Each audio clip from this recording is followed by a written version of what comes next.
Moskvada Azərbaycan səfirliyinə qarşı, əslinə qalanda elə Azərbaycana qarşı təxribat törədilib.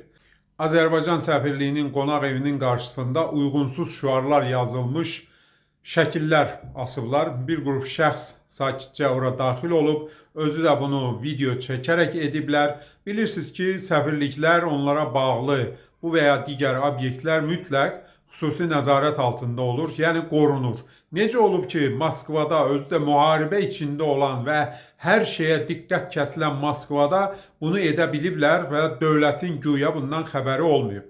Yadımıza bilirsiniz nə düşür? Azərbaycanın Tehrandakı səfirliyinin hücuma məruz qalmasını xatırlayırıq da. Bir neçə il bundan öncə Azərbaycan səfirliyinə əlində Kalaşnikov avtomatı ilə bir nəfər daxil olaraq, soxularaq əslində orada bizim işçilərimizi güllələmişdi. Onlardan biri dünyasını dəyişdi, digəri yaralanmışdı və məqsədi də bu idi ki, səfirlikdə olan hər kəsi öldürsün.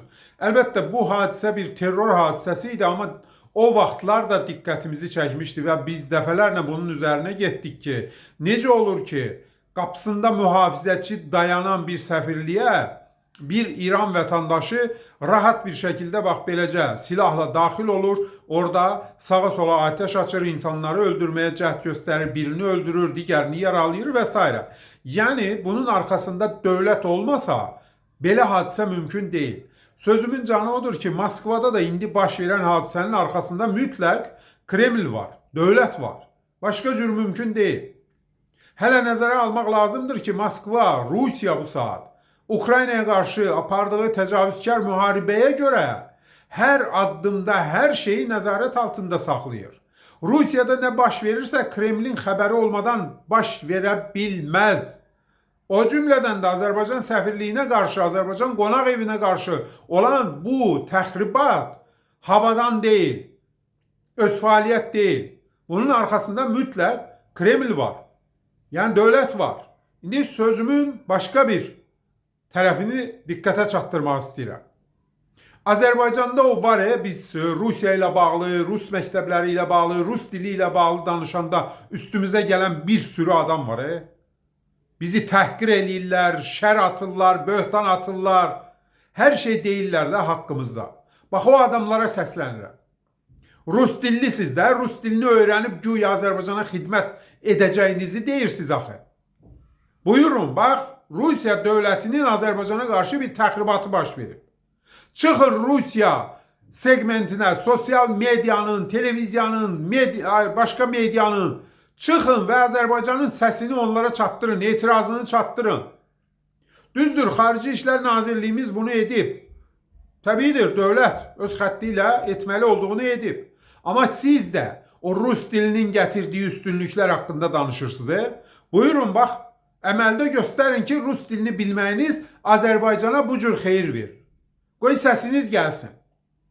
Eşidək, görək ki, siz kütləvi şəkildə Moskvaya itiraz edə bilirsiniz.